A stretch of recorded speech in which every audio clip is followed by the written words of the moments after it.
Hi, I'm Eric at Frog Valley Tropical Fruit Farm, and this is Florida Natural Farming. I'm gonna, go around and check fruit trees for fruit. I know I have some bananas that I forgot to get. Hopefully the creatures didn't get them. I'm gonna look at some sugar apples, see if that Olama has set fruit. I'm not sure if it has, so I wanna go look at that. And then look at the Garcinias, because that's what we specialize in, is Garcinia fruit trees. And talk about soil rhizosphere root dysbiosis. So the dysfunction that happens that limits plant growth and plant fruit production, I think mostly comes down to the soil characteristics that you're growing in. And just like our gut can have dysbiosis and not function properly from the foods we eat, and the lifestyle we lead can cause leaky gut and all kinds of health issues. Because neurological, because of your gut bacteria isn't working correctly. The roots of the plants, the rhizosphere of the plants, where the majority of the microbes live, can have dysbiosis for the plant. So the plant won't be able to communicate to its system. It has cellular oxidation, meaning early death, like in the citrus industry. The long-lived citrus trees on average only live 15 years. Same with trees that are grown in urban settings. They long-lived landscape trees only live approximately 15 to 20 years. And this is all because of the soil characteristics, mostly caused by compaction. So farm plan systems in Florida especially, they all incorporate machinery into their farm plans. So they use machinery to mow in between the trees, and they spray weed killer around the tree to prevent competition. Roots and other plants enable trees to grow better and function normally. Whereas if you don't have the living root synergistic effects to help the tree communicate with its environment, then your tree is going to function at a deficit, and you're going to cause soil compaction from mowing and from not having a living orchard floor, carbon in the soil. So carbon in the soil pretty much will determine whether or not your soil is compacted. So I'm standing in front of a star apple tree, Oscar's giant purple, and it has very tiny leaves. This tree has been in the ground for a long time. It's not very big because this was a lawn for 50 years, and it's right in front of the house. It was the worst compacted spot of the yard. I didn't realize that. I did not realize the compaction is the root cause of all our issues here in Florida, because the roots can't express themselves naturally. The root architecture is limited because of compaction. When you have compaction, then your roots can't develop and go deep into the soil. And during times of drought, because we're a dry farm system, some trees can suffer and have dieback, severe dieback, and just never really grow big. And it also affects how big your crop is going to get if you're growing annuals. So if you have compacted soil, no amount of nitrogen is going to help your plant overcome this problem. And it's because the roots can't express themselves. It's much like with us, with clogged arteries, which cause dementia, and it cause stroke, and cause heart attack. the arteries of the plant are the roots, and then when you like compact the soil, the roots cannot move through and develop correctly. They cannot express themselves naturally, their phenotype. So it's very important to look at your soil and fix compaction before you even start planting a food forest, I think. Here's another star apple. This is a Jocko Beach star apple. Look at these mushrooms. They don't even talk about mushrooms. There are fungi and systems in Florida. I've been on this journey to learn and discover what is going on and try to figure out how to grow better and with less interference by me or less management. People like to micromanage their space. And a lot of tropical fruit tree growers grow everything in pots. So trees grown in pots can't express their roots phenotype naturally. So it's like you're starting your tree off, starting your tree's ability to grow in a natural state and at maximum growth and maximum production if you leave your long-lived fruit trees in black plastic pots, or plastic pots especially, because your tree is uptaking all those pollutants that are polymers in plastic. They've shown that plastic in humans, through the consumption through water or through air, is a 4.5% increase in heart attacks and stroke. So you need to limit it in your plants. So I only use terracotta now to grow my plants in. I know people have issues getting on board with this, but in order to optimize your tree's health and its ability to function normally, just taking the plastic out of the equation probably would help your plant, though constricting its root development because of leaving it in a pot, especially trees like garcinias, you're preventing your tree from ever showing its true ability, its growth ability here in Florida. And then when you grow in Florida, when everyone's mowed their lawn or mows around it and then uses just mulch, there's no living orchard floor. Some people do perennial peanut and stuff like that, but biodiversity is key. So the more types of species you can have growing in your orchard floor, the better. Somebody wanted me to do links of information on what is the reasoning behind living orchard floor.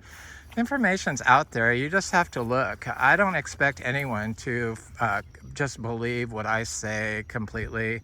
I just use it as a jumping point for somebody to get inspired to find their own path and see what works for them. Not all systems are identical. So these little hog plums are starting to ripen up. I see the creatures are starting to get them already. I love these things. They should be more red, but they're good like this too, a little tart. Still good.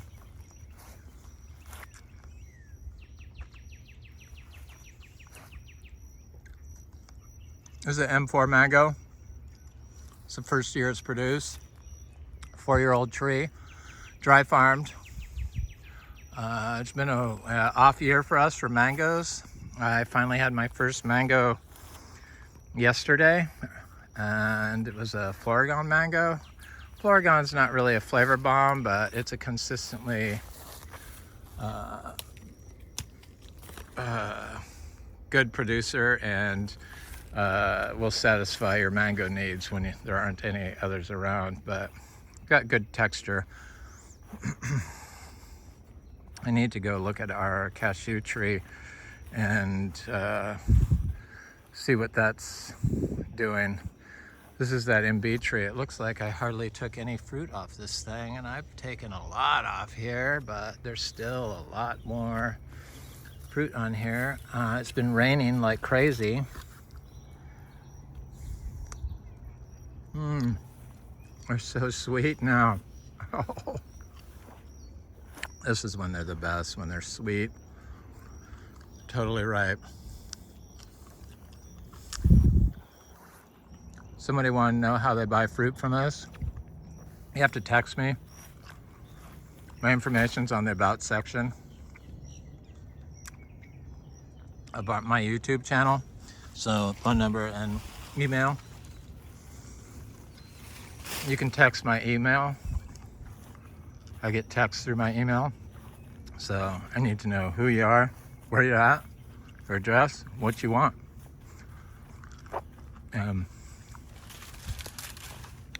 You could either come by here or I can mail it to you via PayPal, depending on where you're at. So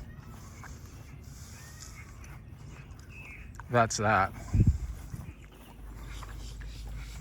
So when your soil's compacted and you're using fertilizers and stuff, it's been shown, I'll do a link to it, it's been shown in peanut studies that the plant oxidizes its cells. Their cells oxidize quicker, which is cellular aging. So it's inflammation. Compaction is inflammation in plants, causes inflammation in plants. The stuff that is important for our metabolic health is the same that's important for plants' metabolic health. So our gut, our intestines are all on the outside of our bodies. And just like in the plants, the soil, the root zone, the rhizosphere is all on the outside of the plant, but integral parts of the plant for its uptake of nutrients. And if you have compacted soil, your plant's not going to be able to uptake nutrients, no matter what type you're feeding them. And it's been shown to cause oxidation, oxidative stress, cellular oxidative stress, which is not what you want. Premature aging in plants, like in the citrus industry here in Florida. So I don't see any ripe fruit. I wonder if the creatures got them. There's a lot of fruit on this cashew tree.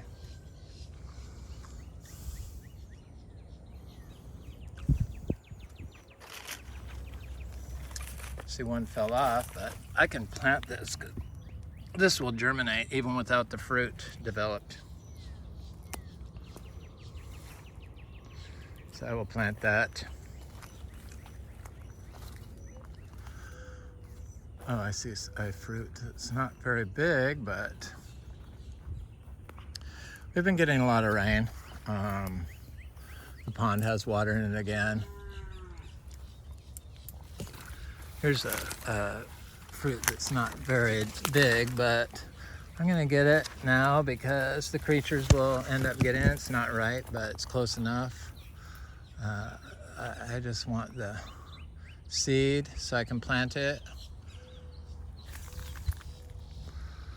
I imagine this tree, now that it's raining, is going to start cranking out the fruit.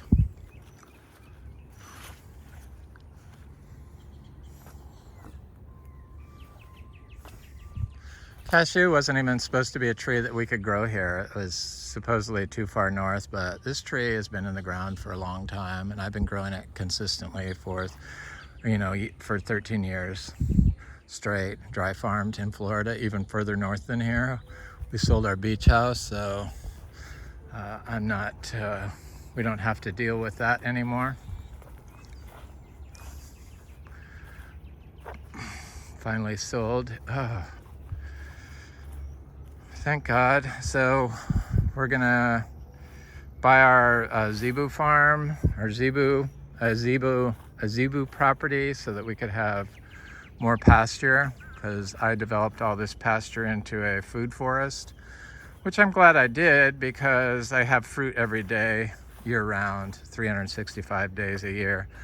And I've met some really inspirational people, some wonderful people from Florida and beyond, and I could never have done that without this farm.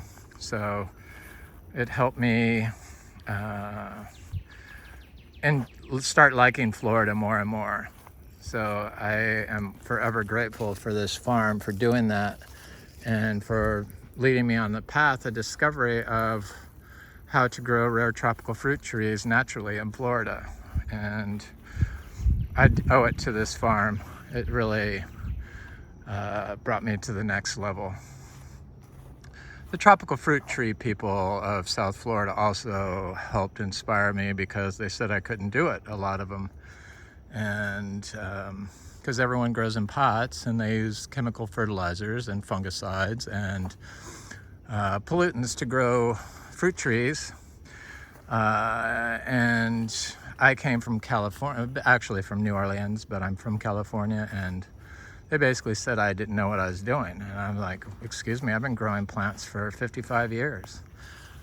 All plants, all kinds of different plants. So why are fruit trees any differently than a cacti or a rose? So I knew how to grow, but I couldn't really explain what was going on here in Florida because it's a unique spot. It's basically a sandbar, and they said it didn't have any nutrients in the soil and you couldn't grow organically, which seemed ironic to me, considering this is the most biodiverse spot in North America along the Indian River Lagoon.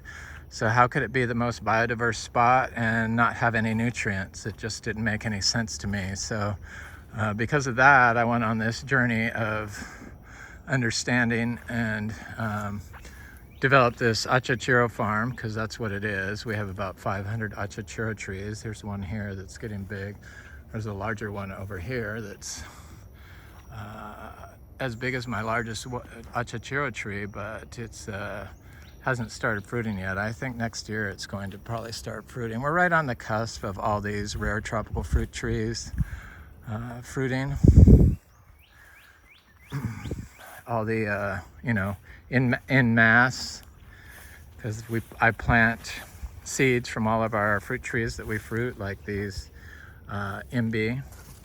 And so I planted 200 plus of those last year, and I imagine I'm going to plant 200 more this year.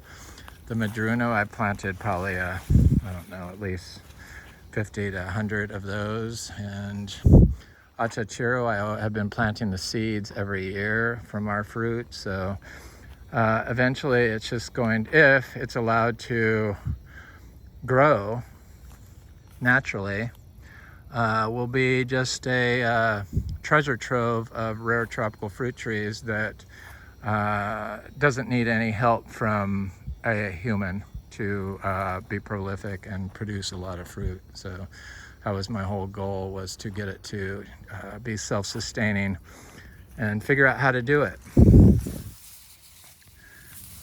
This is some puteria I planted. I'm not sure what it is, because I don't mark any of my seeds. I have been on a puteria kick lately.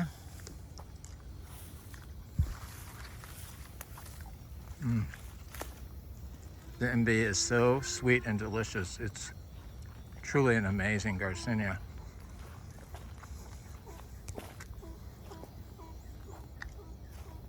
Just the color alone.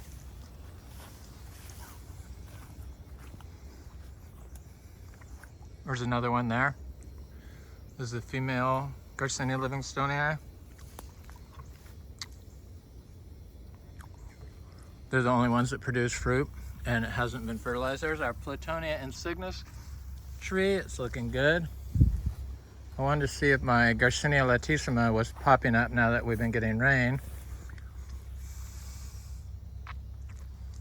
but I don't see it. I did buy 2 more seeds of that reluctantly because they're so freaking expensive. $40 a seed on sale. But I really wanted to grow that here. I found that all the Garcinias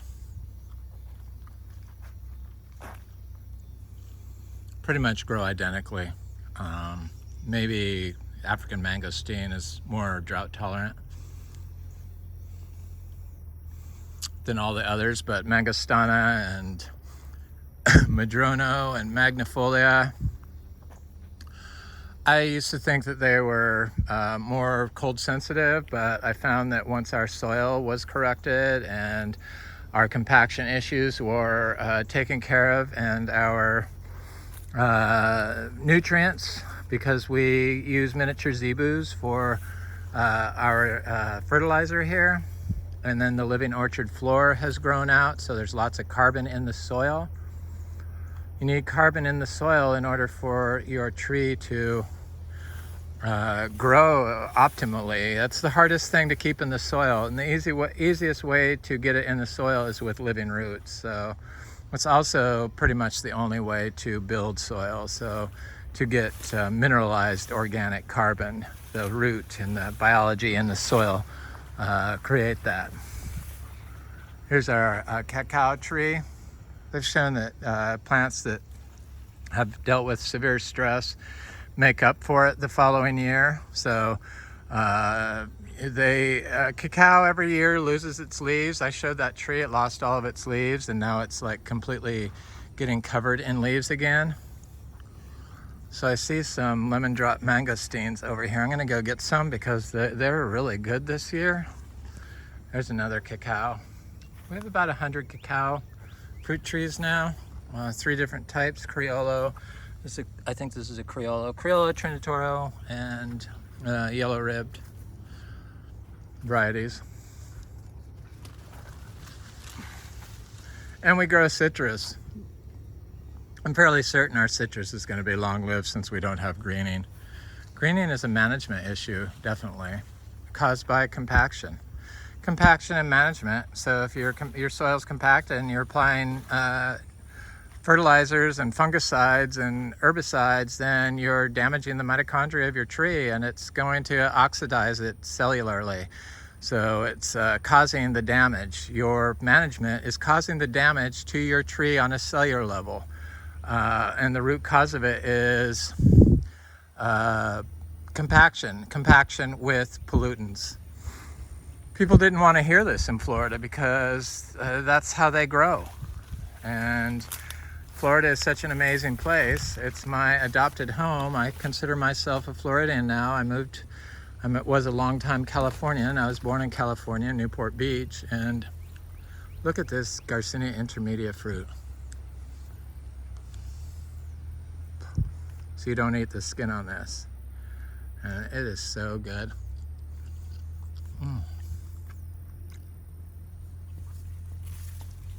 I do have a bunch of Garcinia intermedias now.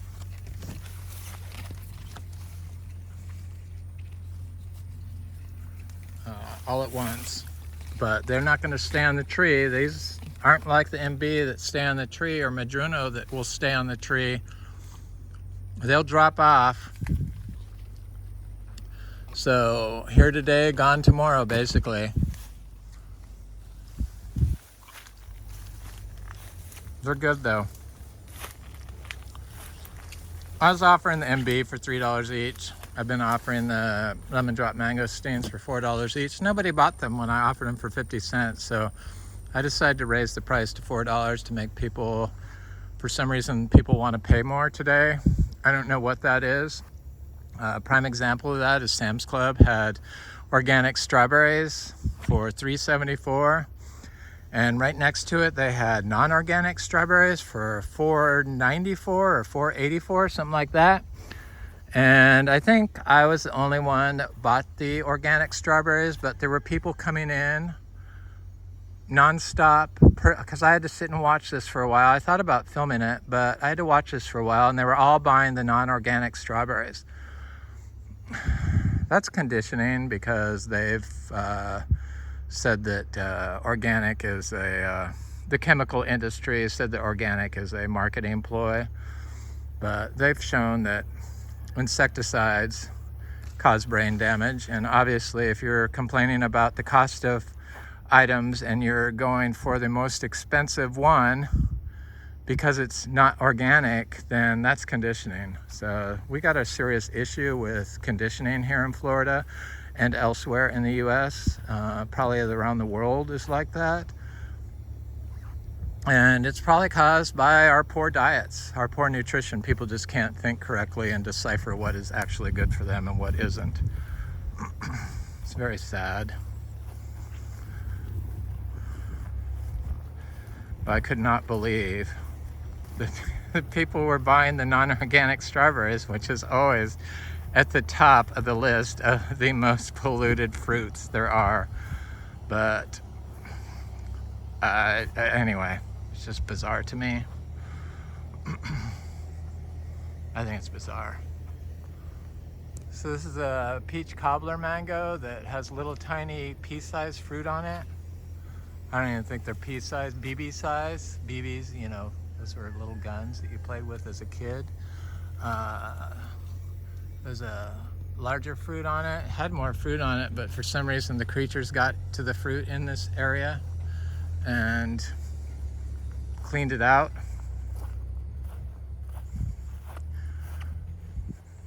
I picked some orange sherbet fruit. Somebody wanted to buy some because their tree's fruit wasn't quite ready. These weren't ready either, but I picked them anyway. But this fruit has so much, this tree has so much fruit on it that it's really amazing. I gotta get over to that Ilama tree. Boy, look at how nice our Miko lemons look now. I really don't understand people's problems growing citrus. It's definitely one of the easiest fruit trees to grow here in Florida. And how they made it such a complicated fruit to grow when it's obviously grows and produces fruit readily when grown from seed. I mean, look at these trees. This is our own personal fruit tree called the Miko lemon we developed, and all seed grown. We're on our second generation, and the birds did not get the fruit this year, so there's no damage on it. I gave it a pile of our nutrients that we would provide, so probiotic with a prebiotic for its gut health, so the zebu manure with a little coastal Bermuda hay wrapped in it. And I had never done that to the citrus. I just wanted to see what they could do without any inputs for a while. They just didn't look very good. They got leaf miner, and now they look great. I mean, they just look really stellar. Lots of fruit. Even with the drought we had, they produced a lot of fruit, and they're still flowering, or they're flowering again. So have fruit, and they have little flowers on them. I'm not sure if the summer citrus produce fruit. It's one of those trees that might not set fruit when it's too hot, but I'm not sure. I'm still learning about naturally growing citrus. There's a big achachiro tree right there. This achachiro was the best growing tree. It's the only achachiro large tree we had that I bought from a nursery. It was about 2 feet tall when I planted it. Now it's about 9-10 feet tall. But it's the only one that was never connected to water of my nursery grown trees. For a short time I connected stuff to water because I thought that was nice. That was some of our issues.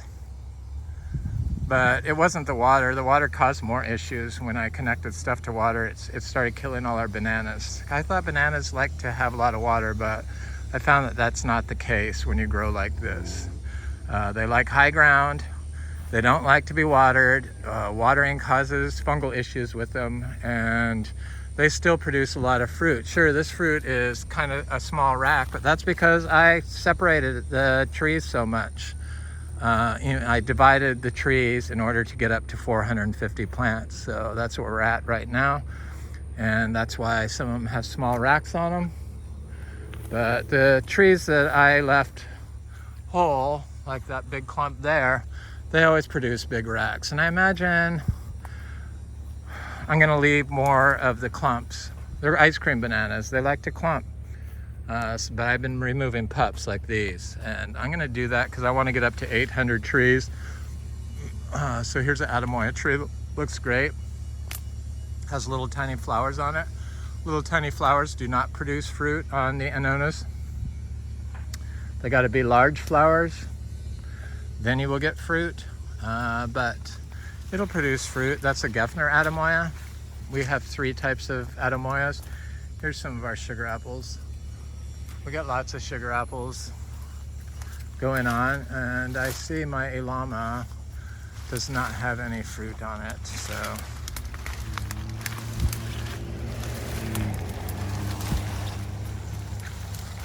Had some flowers on it, but I need to plant that other Elama over here, but it looks healthy. It looks very healthy. It's getting quite large. I'm gonna plant that other Elama right next to it that my friends gave me, the bicolor Elama.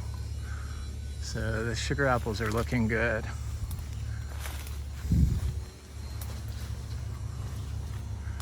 Here's the large flowers. It's amazing, the street's closed and it's got this much traffic on it today. Oh, it's the city. It's the city doing all this. So these are the large flowers I was talking about. So there's a large flower right next to it. To the right is a little flower. The little one will not produce fruit. The large one will.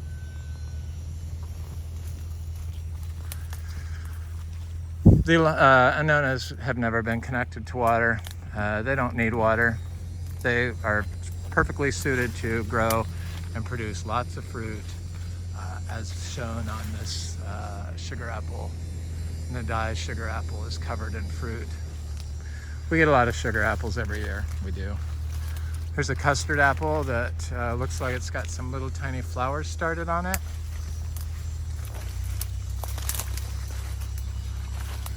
Here's another sugar apple, got big flowers, just starting to crank out the big flowers. So I imagine now that we got a little bit of rain, it's gonna produce fruit.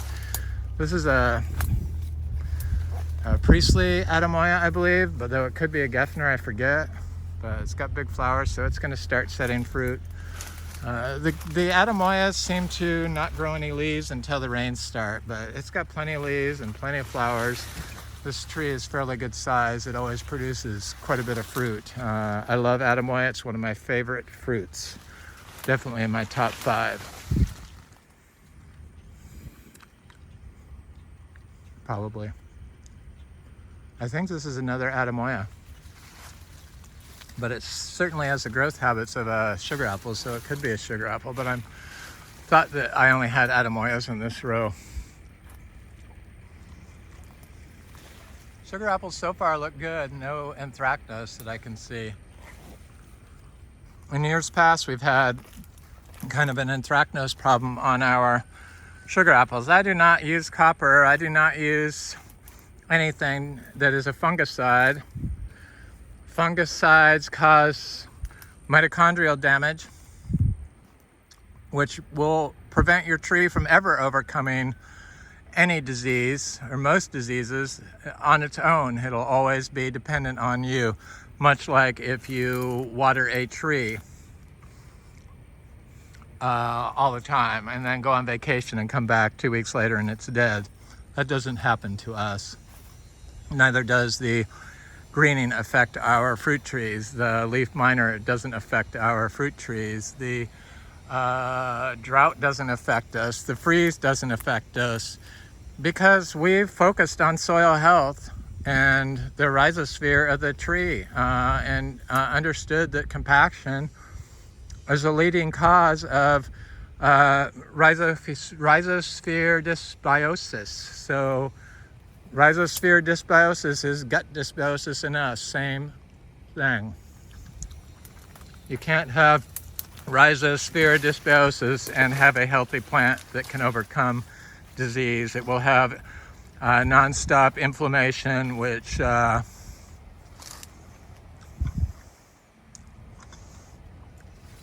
causes cells to oxidize and causes premature aging. It's not a good thing. They've kind of figured this all out with plants. Not all completely, but they have a thorough understanding of what's going on now. There's really no excuse to continuously use pollutants to grow plants, unless you just want to keep buying the conventionally grown strawberries. which it seems most people want to continue doing. So you got to help yourself to help Florida. And here's that Florigon tree. Had fruit on it. It's got a lot of fruit on it. I've taken a lot of fruit off this little tree. These trees are only 4 years old. This tree never produced fruit this year. I had 2 little fruit flowers bloom at the bottom of it, and it just, some creature got them. Here's another custard apple, Annona reticulata. I got little tiny flowers. Of course, they aren't going to produce fruit, but hopefully I'll get some fruit off of it this year. Here's another one of our Miko lemons, a later generation. This is a Brazilian ice cream bean, the Inga cinnamonii. This is a super Juliet tree. I thought it was super Julia, but it had blooms on it. But because it bloomed recently and it was so hot, none of them set. It has big fruit on it, not a lot, but that's okay. I'm gonna look at this other Inga livingstonii tree. The black sapotes dropped all their fruit and flowers during the drought, but I know that they're gonna rebloom. Here's a male Garcinia syllabica or Humbromiana that had flowers on it recently. This was from the drought, and Humbromiana was supposed to be a drought tolerant one.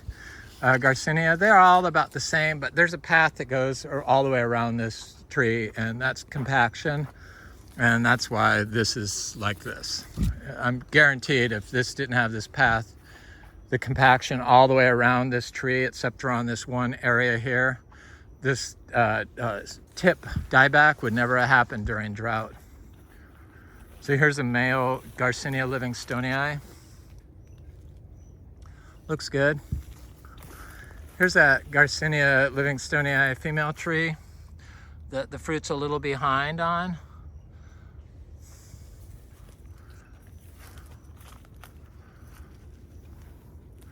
Here's a grafted jackfruit tree that has fruit on it.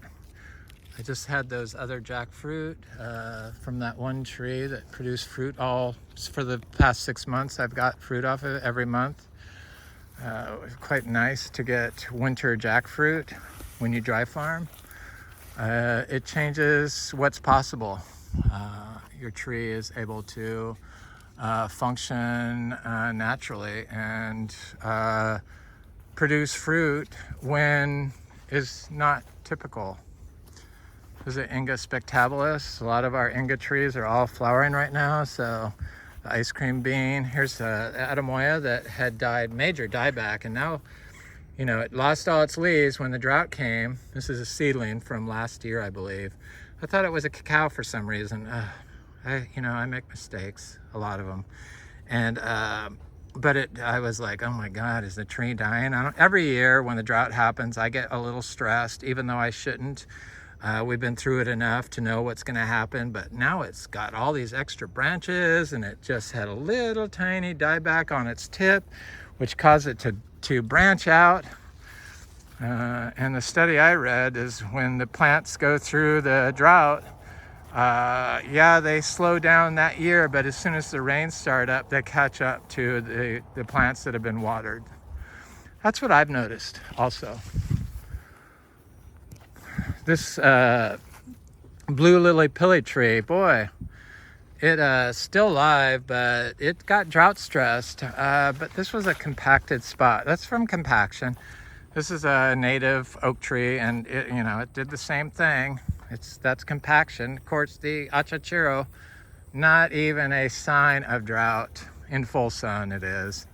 Here's our Garcinia madruno, and I love this tree. First fruit of the year is always huge, and then they start getting smaller and smaller and smaller, and by November the fruit are not really gigantic. I'm not sure what that's about. Maybe it's because the tree is young. This tree started producing about 2 feet tall, maybe 1.5 feet. There's a dot mango that's got fruit all over it.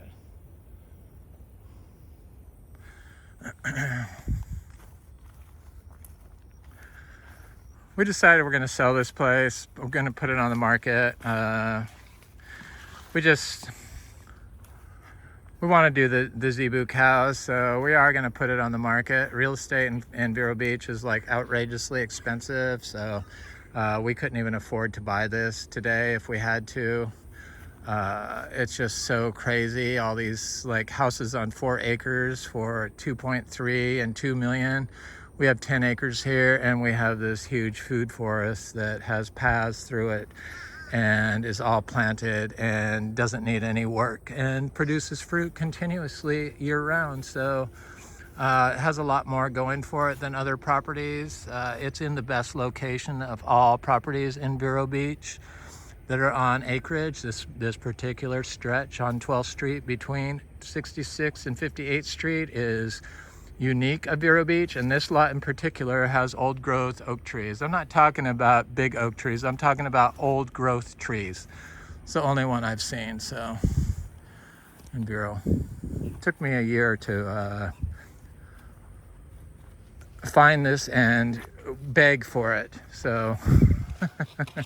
Hey, that was Garcinia brasiliensis. So these Garcinia celebica fruit are getting large. I can't wait to try this fruit.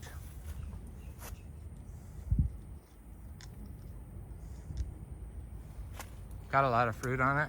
This is the Madrono.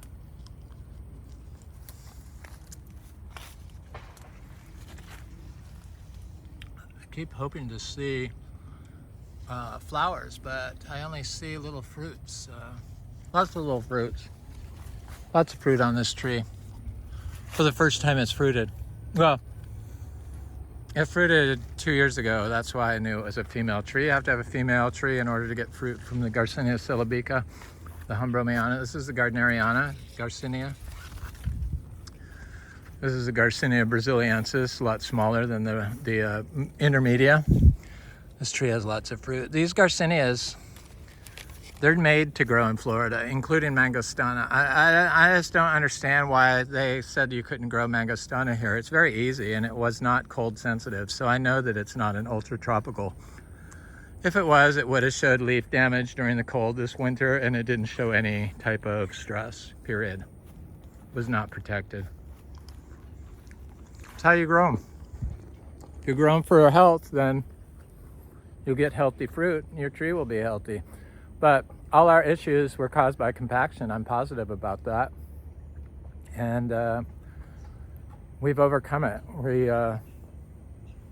seem to be having good success. Anyway, this is Eric at Frog Valley Tropical Fruit Farm. This is Florida Natural Farming. Excuse me. Please like, share, and subscribe if you enjoy this content. And please leave a comment. I usually enjoy hearing from you. Thanks so much for watching. I appreciate it. Have an excellent day.